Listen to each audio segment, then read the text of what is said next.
ಹೊಟ್ಟೆಗೆ ಹಿಟ್ಟಿಲ್ಲದಿದ್ರೂ ಜುಟ್ಟಿಗೆ ಮಲ್ಲಿಗೆ ಹೂವು ಮುಡಿಯೋದು ಬಿಬಿಎಂಪಿಗೆ ಹೊಸದೇನಲ್ಲ. ಮಾಲಿನ್ಯ ಮುಕ್ತ ಕೆರೆಗಳ ಬದಲು ಅದಕ್ಕೆ ಬೇಲಿ ಹಾಕಲು ಈಗ ಬಿಬಿಎಂಪಿ ಮುಂದಾಗಿದೆ. ನಗರದ ಬಹುತೇಕ ಎಲ್ಲಾ ಕೆರೆಗಳು ಮಲಿನಗೊಂಡಿದೆ. ಇದನ್ನ ತಡೆಗಟ್ಟುವ ಬದಲು ಕೋಟಿ ಕೋಟಿ ವೆಚ್ಚ ಮಾಡಿ ಕೆರೆಗಳಿಗೆ ಬೇಲಿ ಹಾಕಲು ಹೊರಟಿದೆ ಪಾಲಿಕೆ. ಅಕ್ರಮ ಒತ್ತುವರಿ ತಡೆಯುವುದು ಈ ಫೆನ್ಸಿಂಗ್ನ ಉದ್ದೇಶ. ಕೆರೆಗಳಿಗೆ ಬೇಲಿ ಹಾಕಲು 35 ಕೋಟಿ ಕೊಟ್ಟ ಬಿಬಿಎಂಪಿ. ಮಾಲಿನ್ಯ ತಡೆಯಲಾಗದ ಪಾಲಿಕೆಯಿಂದ ಕೆರೆಗೆ ಬೀಗ.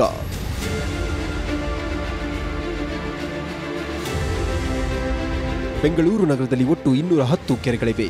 ಈ ಪೈಕಿ 60ಕ್ಕೂ ಅಧಿಕ ಕೆರೆಗಳು ಅಳಿವಿನ ಅಂಚಿನಲ್ಲಿವೆ. ಇನ್ನು ಕೆಲವು ಕೆರೆಗಳು ಸಂಪೂರ್ಣವಾಗಿ ಮುಚ್ಚಿ ಹೋಗಿದೆ. ಈಗ ಸರಿಯಾಗಿ ಉಳಿದಿರೋದು 140 ಕೆರೆಗಳಷ್ಟೇ. ಈ ಕೆರೆಗಳು ಕೂಡ ಭೂಗಳ್ಳರ ಕಣ್ಣಿಗೆ ಬಿದ್ದಿದೆ.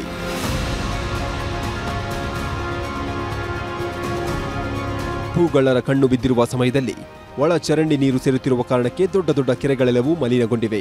ಅಲ್ಲಿರುವ ಜೀವಚರಗಳು ನಾಶವಾಗುತ್ತಿದೆ. ಇದಕ್ಕೆಲ್ಲ ಕಡಿವಾಣ ಹಾಕಬೇಕಿರುವ ಪಾಲಿಕೆ ಇವೆಲ್ಲವನ್ನ ಬಿಟ್ಟು ಕೆರೆಗಳಿಗೆ ಬೇಲಿ ಹಾಕೋದಕ್ಕೆ 35 ಕೋಟಿ ಅನುದಾನ ಬಿಡುಗಡೆ ಮಾಡಿದೆ.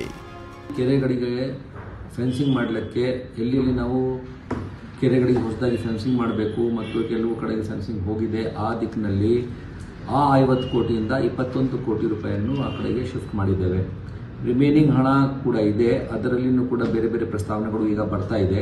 ಬಟ್ ಈ ಲೇಟ್ ಹಂತದಲ್ಲಿ ಈಗ ಮಾಡ್ಲಿಕ್ಕೆ ಹೋದರೆ ಟೆಂಡರಿಂಗ್ ಆಗಿ ಮುಗಿಸ್ಲಿಕ್ಕೆ ಆಗುವುದಿಲ್ಲ ಅಂತ ದೃಷ್ಟಿಯಿಂದ ಮುಂದಿನ ಬಜೆಟ್ನಲ್ಲಿ ಅದಕ್ಕೆ ಅವಕಾಶ ಮಾಡಲಾಗುವುದು. ಈ ವರ್ಷ ಹೆಚ್ಚು ಕಡಿಮೆ ನಾವು 21 ಕೋಟಿ ಕೆರೆಗಳಿಗೆ ಬೇಲಿ ಹಾಕೋದಕ್ಕೆ 2 ಹಂತಗಳಲ್ಲಿ ಹಣ ಪಾವತಿಯಾಗಲಿದೆ.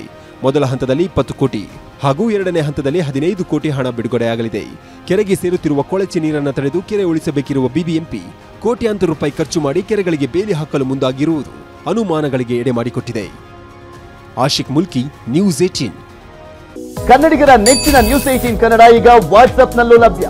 ಕರ್ನಾಟಕ, ದೇಶ ವಿದೇಶಗಳ 360 ಡಿಗ್ರಿ ಸುದ್ದಿಯ ವಿವರಗಳನ್ನ ನಿಮ್ಮ ಕೈ ಬೆರಳುಗಳಲ್ಲೇ ಪಡಿಲಿಕ್ಕೆ ಈ QR ಕೋಡ್ ಅನ್ನ ಸ್ಕ್ಯಾನ್ ಮಾಡಿ ನಮ್ಮ ಚಾನೆಲ್ ಫಾಲೋ ಮಾಡಿ, ನೋಟಿಫಿಕೇಶನ್ ಆನ್ ಮಾಡಿ.